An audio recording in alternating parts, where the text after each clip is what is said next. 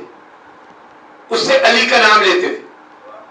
اگر وہ بچہ علی کا نام لے لے تو اسے سینے سے لگاتے تھے، زانوں پہ بٹھاتے تھے اور شہد چھٹاتے تھے، اور جس بچے کے منہ سے علی کے جواب میں علی کا نام نہ نکلے تو اس سے منہ پھیر لیا کرتے تھے۔ بڑی مشکل سخت الفاظ ہے بزرگان محترم۔ ایک صحابی کو گلا گزرا کہ یا رسول اللہ میں کیا کریں؟ ہم بابا کہہ لیتا ہے، مما کہہ لیتا ہے، بھائیوں کے نام لے لیتا ہے، بہنوں کے نام لے، جو سکھاؤ سیکھ جاتا ہے، لیکن اس کے منہ سے علی کا نام نہیں نکلتا۔ رسول نے کہا کہ اس کا قصور نہیں ہے، اس کے ماں کا قصور ہے۔ بزرگان محترم یہ جو علی کی محبت ملتی ہے نا، یہ آغوش مادر سے ملتی ہے۔ یہی وجہ کہ ہمارے بچوں کو لوریوں میں نعت علی سنائی جاتی، جنہیں لوریوں میں نعت علی سنائی گئی، جنہیں اٹھتے بیٹھتے یا علی مدد ماں کی زبان سے سنا۔ ماں بولی ہے نا مشہور زبان، کہ ماں بولی بچے کو سمجھ آتی، بچے کو اور کوئی اشارہ سمجھ آئے یا نہ آئے، ماں ہمیشہ مکمل گفتگو کرتی ہے سین و سال کا خیال کیے بغیر۔ بچہ جب پہلا مکمل لفظ سنتا ہے وہ ماں کی زبان سے سنتا ہے۔ ماں کی خواہش کیا ہوتی ہے؟ بس کہیں سے گریز ہے۔ دیکھیے ہمارے یہاں بہت ساری باتیں ایسی ہیں جس کو اس خاموش مجمع سے مجھے خوف بھی ہے اور تائید کی بھی شوق ہے بزرگان محترم، اس کو صحیح طرح ان لوگوں تک، میرے بچوں تک پہنچ جائے۔ یہ ماں کا تعلق کیوں رکھا علی کی محبت سے؟ کوئی وجہ ہوگی۔ ماشاءاللہ جن کی اولادیں ہیں اللہ ان کو سلامت رکھے اور جو اس نعمت سے معلوم ہے انہیں مولا سلسلے میں آپ انتظار کرتے ہیں کہ بچہ اس قابل تو ہو جائے کہ اس سے بات کیا جائے۔ جو باپ کا درجہ رکھتے ہیں وہ انتظار کرتے ہیں کہ بچہ ہماری بات تو سمجھے۔ ماں سینوں سال کا انتظار نہیں کرتی، بچے سے مکمل گفتگو کرتی ہے اور اس کے جواب میں بچہ مسکرا دیتا ہے۔ ماں کو سمجھ آ جاتی ہے کہ بچہ کیا کہہ رہا ہے، بچے کو سمجھ آئی، اسی کو مامتا کہتے ہیں بزرگان محترم۔ سبحان اللہ، ماشاءاللہ ماشاءاللہ۔ علی کی محبت ریاضتوں سے نہیں ملتی، کثرت عبادت سے نہیں ملتی، زوم تقویٰ سے نہیں ملتی۔ ماں نے اگر رگوں میں خون میں اتارا ہوگا تو علی کی محبت ملے گی بزرگان محترم۔ یہی وجہ کہ ہماری جو فرض ادا کی تہذیب ہے اس کا تعلق ماؤں سے ہے۔ دیکھیے بہت ساری باتیں ایک جگہ جمع ہو جائیں گی۔ یہ بھی کانوں میں آوازیں آ رہی کہ ہمیں امام زمانہ کو پرسہ دینا چاہیے۔ کون مومن ایسا ہے کہ جو اس پر اختلاف کرے؟ لیکن ہم یہ پرسہ مادر حسین کو دیتے ہیں، فرض ادا کا تعلق مادر حسین سے، کیوں جناب سیدہ کو پرسہ دیتے؟ امام زمانہ کو پرسہ دینا اس میں کوئی ایسی بات نہیں، لیکن اس کے پیچھے چھپے ہوئے ذہن کو سمجھیے۔ اس لیے امام زمانہ کو پرسہ دینا چاہیے کہ وہ زندہ ہے، حاضر ہے، موجود ہے۔ بزرگان گرامی، کیا ہم سے پہلے جو گزرے ہیں انہیں عقیدہ نہیں پتا تھا کہ امام زندہ ہے یا نہیں ہے بزرگان محترم؟ لیکن یہ کہنا کہ چونکہ یہ زندہ ہے تو دو باتیں ہیں، کہنا یہ چاہتے ہیں کہ صرف یہ زندہ ہے اور باقی زندہ نہیں ہے بزرگان گرامی۔ لیکن اگر یہی امام زمانہ جنہیں آپ پرسہ دے رہے ہیں وہ زیارت ناہیہ میں اسی جدہ کو پرسہ دے، یہ زیارت ناہیہ لوہے سے نکلی، اور جناب سیدہ کو پرسہ دینے کا مطلب کیا ہے؟ امام زمانہ پہ کون سا ظلم ہے جس کو بیان کریں گے آپ؟ لیکن جناب سیدہ کو پرسہ دینے کا مطلب یہ ہے کہ جناب سیدہ کو پرسہ صرف پرسہ نہیں ہے، جب پوچھیں گے یہ کون ہے، یہ مادر حسین ہے، کیا ظلم ہوا اس ماں کے ساتھ بزرگان محترم، چہرے کھلتے چلے جائیں۔ اور ایک میں تہذیب یافتہ گھرانوں کے لوگ بیٹھے، اصول یاد رکھیے گا۔ دیکھیے کہ طبیعت میری بہت تقریب گھرانہ گزرے، مجھے معاف کیجیے گا، لیکن مجھے منزل تک پہنچنا ہے۔ یہ اصول ہے، چاہے کسی مسلک کسی تہذیب کی ہو، اگر بچے کسی سن و سال کے حصے میں پہنچ جائے، کتنے بڑے منصب پہ پہنچ جائے، لیکن اگر ماں زندہ ہو تو تعزیت بیٹوں سے نہیں کی جاتی، ماں سے کی جاتی ہے بزرگان گرامی۔ حسین کی تعزیت کی جاتی ہے فرش ازا پر، اور وہ ماں، اس ماں کے پاس جانا نہیں پڑتا، وہ ماں تعزیت وصول کرنے خود فرش ازا پہ آ جاتی ہے۔ بس احمد تمام اس ماں کا تذکر ہے۔ صاحب خانہ کی طرف سے حکم ہے کہ امام حسین علیہ السلام کے مسائل. بزرگان محترم عجیب نام ہے. دیکھیے ہم تک جو مسائل پہنچے ہیں نا وہ کربلا کے بعد پہنچے. کبھی خیموں کے پیچھے روتی ہوئی ماں, کبھی فرات کے کنارے روتی ہوئی ماں, کبھی زندان شام پہ روتی ہوئی ماں. لیکن اس ماں کو 61 ہجری کے بعد کربلا نہیں پتہ لگی.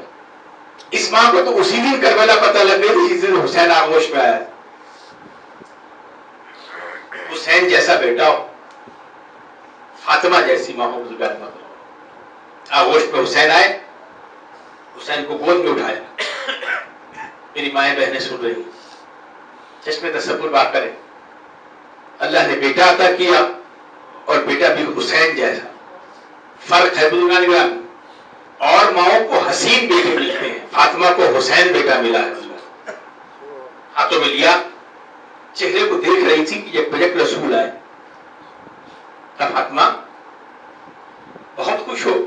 کہا بابا مجھے تہجد کی دعاؤں کے نتیجے میں حسین ملا.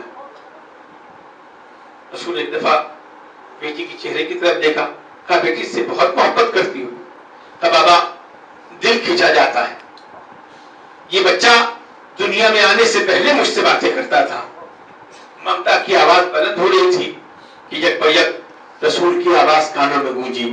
وہ جو آیات الہی کی صورتوں میں آواز مجھے گونجتی تھی نا, وہ کہا فاطمہ بیٹی اس سے زیادہ محبت نہ کرو, یہ بھوکا پیاسا دریا کے کنارے مارا جائے گا, فرات کے کنارے مارا جائے گا. جب یہ جملہ سنا نا کہ بھوکا پیاسا 3 دن کا فرات کے کنارے مارا جائے گا, ایک دفعہ ممتا کا چہرہ بدل گیا. کہا بابا اس کا قصور کیا ہوگا؟ ایک جملہ ہے بزرگان گرامی, مائیں اس کو سمجھ رہی ہوں گی. خدا چھوڑی آواز رکھے, خدا ماؤں کی کلیجے ٹھنڈے رکھے. یہ جملہ کہا نا کہ بابا اس کا قصور کیا ہوگا, یہ تو بچہ ہے. کہا بے قصور مارا جائے گا. ممتا کی دکھ میں اور اضافہ ہوا کہ بے قصور مارا جائے گا. دیکھیے یہ روایت موجود ہے بزرگان گرامی. اس وقت اس بیوی نے سوال کیا کیا, ماں کا تعلق کیا ہوتا تھا؟ ماں کا تعلق رونے سے ہے نا, ماں کا تعلق گریا سے ہے. کیا پوچھا؟ کہا بابا یہ بتائیے آپ جو کہہ رہے ہیں یقیناً اس میں کوئی کمی تو نہیں ہوگی, صادق و امین ہے, اللہ کے رسول ہے, یہ میرا حسین مارا جائے گا دریا کے کنارے, فرات کے کنارے 3 دن کا بھوکا پیاسا مارا جائے گا, اس کا کوئی قصور بھی نہیں ہوگا. میں ساختہ ممتا بیدار ہوئی. کہا بابا بس اتنا بتا دیجئے جب میرا حسین مارا جائے گا تو آپ تو ہوں گے نا اس وقت رونے کے لیے؟ کہا نہیں میں نہیں ہوں گا. کہا اس کے بابا علی تو ہوں گے نا. اب ماں کا دیکھیں ممتا بھرا سوال ہے, ماں کا تقاضا کیا ہے, میرے بچے کو رونے والا کون ہوگا؟ ابھی کربلا بابا نہیں ہوئی ہے, بابا آپ ہوں گے. کہا نہیں. کہا بابا علی ہوں گے. اچھا اس کا بھیا حسن تو ہوگا رونے کے لیے. ایک ماں سہارا ڈھونڈ رہی ہے, یہ تو طے ہے نا کہ ماں تو روئے گی. جب کہا حسن بھی نہیں ہوں گے تو پھر ایک دفعہ بے چین ہو کے کہا اچھا بابا پھر میں دکھیا ماں تو زندہ ہوں گے رونے کے لیے. کہا فاطمہ تم بھی زندہ نہیں ہوگی. بس یہ جملہ سنا, ایک دفعہ آنسوؤں کی قطار بہی اور کہا بابا بس اتنا بتا دیں میرے حسین کو رونے والا کون ہوگا؟ وہ بزرگان گرامی جس کی تعظیم میں رسول کھڑے ہوتے تھے, جو سیدہ ہے, جو عصمت کی ملکہ ہے, وہ پوچھ کیا رہی ہے ماں میرے حسین کو رونے والا کون ہوگا؟ کیا جملہ کہا. بس یہاں تک بات آئی نا, وہ رسول جو کائنات کو صبر کی تلقین کرنے والا آیا ہے, بیٹی کے سر پہ ہاتھ رکھا. کہا بیٹی غم نہ کرنا, غم نہ کرنا, اللہ ایک قوم پیدا ہو کرے گا جس کے جوان تیرے اکبر کو روئیں گے, جس کے بچے تیرے اصغر کو روئیں گے. بس بزرگان گرامی یہاں تک بات آئی ہے نا, وہ جو آنسو بہ رہے تھے جناب سیدہ کی آنکھوں سے, ایک دفعہ وہ آنسو تھم گئے. جناب سیدہ نے سر پہ چادر رکھی, حسین کو رسول کے آغوش میں دیا. کہا بابا آپ نے کہا ہے نا کہ قوم پیدا ہوگی جو حسین کو روئے گی, حسین کے بچوں کو روئے گی, اپنے غم کو بھول جائے گی, فرشازہ بچھا کر ہر جگہ حسین کا ماتم کرے گی, حسین کے غم میں اپنے آپ کو اس طرح مصروف رکھے گی کہ خوشیوں کو قربان کر دے گی. یہاں تک باتیں سنی. جب یہ باتیں سنی حسین کو دیا, رسول کے آغوش میں سر پہ چادر رکھی اور پھر ایک دفعہ رسول کے چہرے کی طرف دیکھ کر ایک جملہ کہا بابا اگر یہ بات ہے نا تو پھر میں آپ کی بیٹی ہوں نا, میں آپ کا ٹکڑا ہوں نا. اگر آپ رسول ہے تو میں رسالت کا ٹکڑا ہوں, اگر آپ نبی ہے تو میں نبوت کا ٹکڑا ہوں. بابا اگر یہ بات ہے نا تو پھر آگے سیدہ بھی وعدہ کرتی ہے, حسین کو گود میں لے کر وعدہ کرتی ہے. کیا وعدہ کرتی ہے؟ بابا میں بھی جنت کے دروازے کے باہر باہر کھول کر بیٹھ جاؤں گی, اور جب تک میرا حسین کا ایک ایک عزادار جنت میں چلا نہ جائے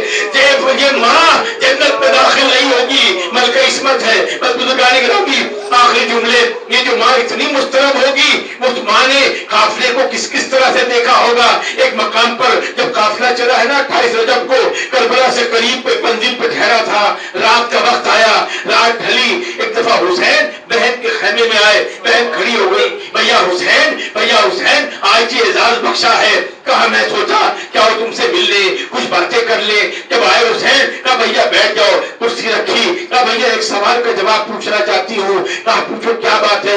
کہا بھیا ہو سکے تو خیمے کے پیچھے چکر لگا لینا.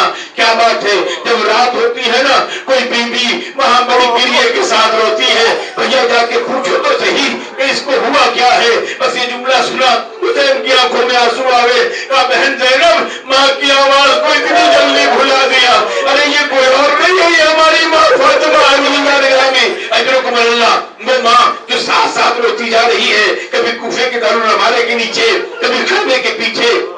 بزرگان گرامی وہ جو منزل آئی ہے نا جب حسین تنہا کھڑے ہوئے, وہ بی بی خود روایت کرتی ہے کیا کہا کہ حل من ناصر ینصرنا.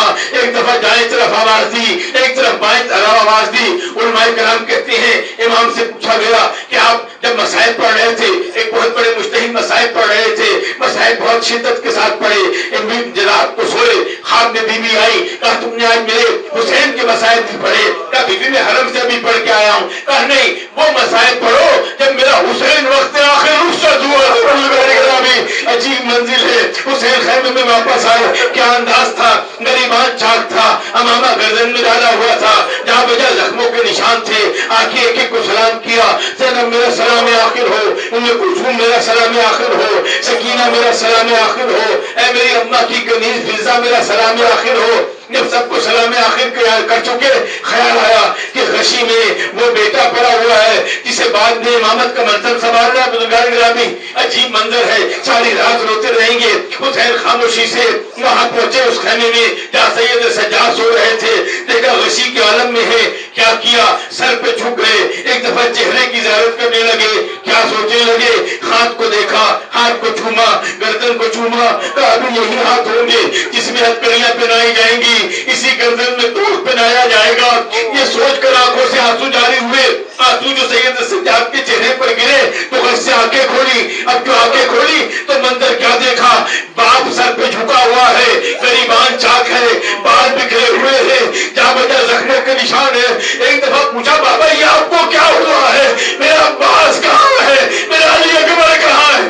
امام نے سینے پہ ہاتھ رکھا, کہا بس بیٹا سید سجاد اب مردوں میں یا تم باقی ہو یا میں باقی ہوں, میں بھی وقت آخر تم سے اجازت لینے کے لیے آیا ہوں. سید سجاد پہ غشی کا دورہ پڑا. حسین میدان کربلا میں پہنچے. بزرگان گرامی کب سید سجاد نے آنکھیں کھولی جب زمین کربلا پہ زلزلہ آیا. ایک دفعہ زینب تیرے خیموں پر آئی, کہے شبر میرے بھائی کو شبر نہ کرو. کیا دیکھا, ایک بی بی ہاتھ پھیلائے ہوئے ہے, آ میرے حسین میری آغوش اللہ لعنت اللہ القبض البارلہ. لیکن آسمان کے واسطہ ہماری سے عبادت کو قبول فرما. پروردگار جو بیمار ہیں انہیں شفائیں قابلہ اور عاجلہ عطا فرما, جو مقروض ہیں انہیں قرض سے نجات دلا, جو چشم گریہ کے ساتھ اس فرش ادا پہ بیٹھے ان کی دعاؤں کو مستجاب فرما. پروردگار تجھے واسطہ محمد والے محمد کا, جو بیمار ہیں انہیں شفائیں کاملہ اور عاجلہ عطا فرما. پروردگار اس فرش ادا پر وہ بی بی تشریف فرما ہوتی جسے مادر حسین کہتے ہیں. پروردگار اس ماں کا صدقہ ہماری ماؤں کے کلیجے ٹھنڈے رہے. جو عزادار جہاں جہاں عزاداری کر رہے ہیں پروردگار انہیں چادر زہرا کے سائے میں رکھ. پروردگار گھروں پر نعمتوں اور رحمتوں سے بردے جہاں فرش عطا حسینی بچتی ہے. پروردگار تجھے واسطہ محمد والے محمد کا, جو بچے امتحانی مراحل سے گزر رہے ہیں انہیں کامیاب کامیاب عطا فرما. پروردگار تجھے واسطہ محمد والے محمد کا, علی کی اس ملنگ مولا حسین کی صدردار شاہ ناصر کو جبر جناب سیدہ میں جگہ عطا فرما, ان کو درجات عالیہ عطا فرما, پسماندان کو صدر جمیل عطا فرما. پروردگار تجھے واسطہ محمد والے محمد کا, جو مرحومین اس دنیا سے رخصت ہوئے اس فرش عزا سے بارگاہ حسینی میں منتقل ہوئے. پروردگار ان کے صدقے ہمارے گناہوں کو معاف فرما, ان کو جوار جناب سیدہ میں جگہ عطا فرما. ایک دفعہ سورہ الحم اور 3 دفعہ سورہ اخلاص شاہ ناصر مرحوم اور جو جملہ مرحومین کی فہرست دی ہے انہوں نے, تمام پروردگار جوار جناب سیدہ میں جگہ عطا فرما. اور جو بیمار ہیں انہیں صحت کاملہ عاجلہ عطا فرما. ایک دفعہ سورہ الحمد اور